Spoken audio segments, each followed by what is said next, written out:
5 tips to help you heal your sciatica. Welcome to the Movement Alignment Project. My name is Samira. I have helped thousands of students over the years, and also I've had sciatica myself. So I know what you're feeling and I feel you, and let's get right into it. What is sciatica? Sciatica is inflammation of your sciatic nerve. That's not a specific diagnosis though.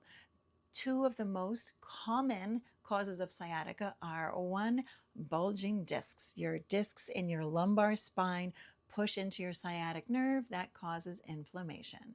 Two, the other common cause is tightness in your piriformis in some way, pressing on your sciatic nerve and again causing inflammation. So here are 5 tips to help you address both of those things as well as some other lower back issues. So let's get right to it. 1, take care of your discs. And how do you do that? A couple ways to do it without even doing any exercise. Lie on your stomach. Gravity helps your discs go back into place. So when I had my severe sciatica, it was a bulging disc, no, 3 bulging discs, 1 herniated disc, sciatic nerve impingement going all the way down, loss of control of my ankle, burning pain, the works, you understand. I was told to lay on my stomach for 10 minutes at a time, twice a day. I did more than that. However, sometimes it's really hard to find the time. So even if you just have 2 minutes, 2 minutes at a time, twice a day can help you, especially if you just tend towards keeping on getting these issues. And also, especially if you sit a lot in a rounded back position. So just lie on your stomach. Gravity helps your discs go back into place. Gravity is doing the work. That's kind of awesome. 2, also to help with your discs, add in lumbar support everywhere where you sit. What does this mean? And how does it help? Okay, when we sit, our lower back goes from a natural curved position to a straight or even curved in the opposite way position.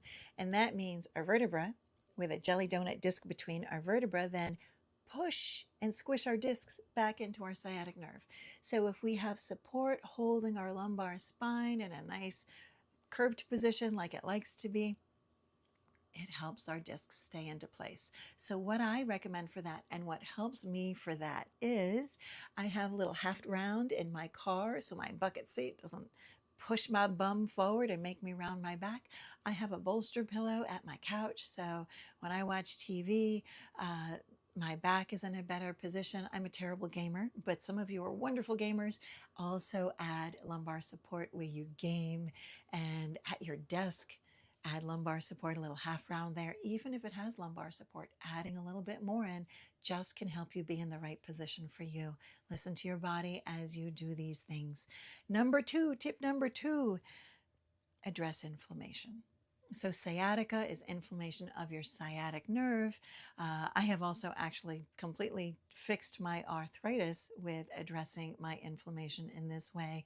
It's not that I don't have arthritis anymore. It's that I have no symptoms of arthritis. For the last decade, I've had osteoarthritis in my hips and my lower back for over a decade. And so inflammation, how do I address that?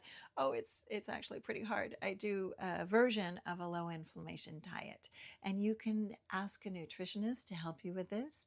We all respond differently to different foods. So for example, I can eat nightshades. I'm fine with eggplant and tomatoes. I have no issue there, but I do have to limit both gluten and sugar. I can eat them both.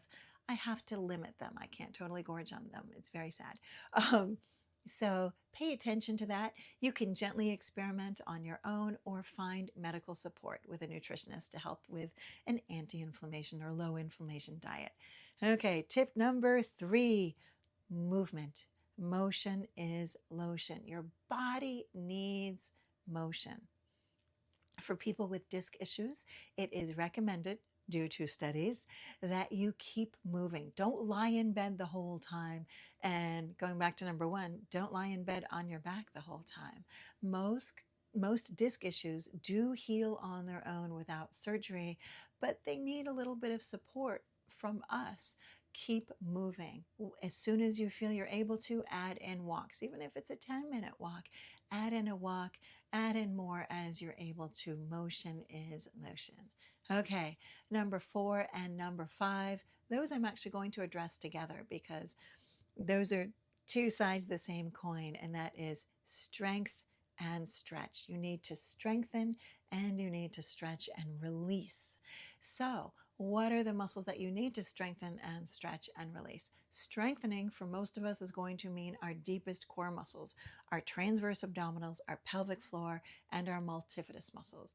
If you've been in physical therapy and you have to do toe taps and you have to do pointer dog stretch or bird dog or swimming, those are helping to address some of those deep core stabilizing muscles.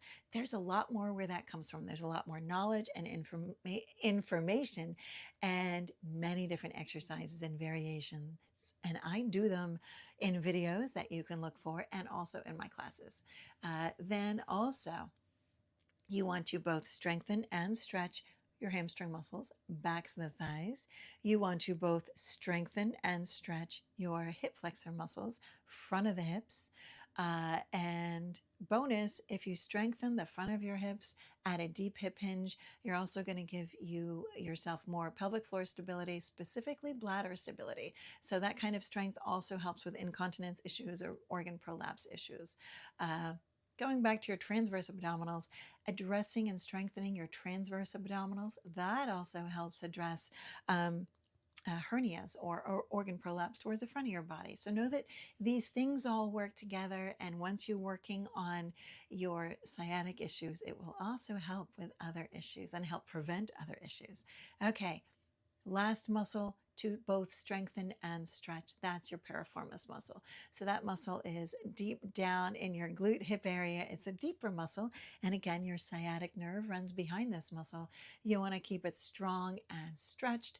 The most common strengthening exercise in physical therapy that people learn is a clamshell, but there's many more options available.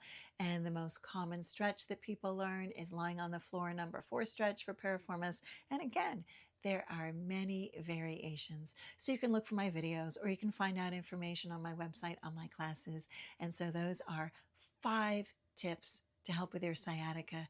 Let's go over them again. 1, help support your discs staying in place. 2, address inflammation. 3, motion is lotion. Move, get movement in your body. 4 and 5, strength and stretch. Thank you so much for joining me. My name's Samira, and I hope to see you again soon.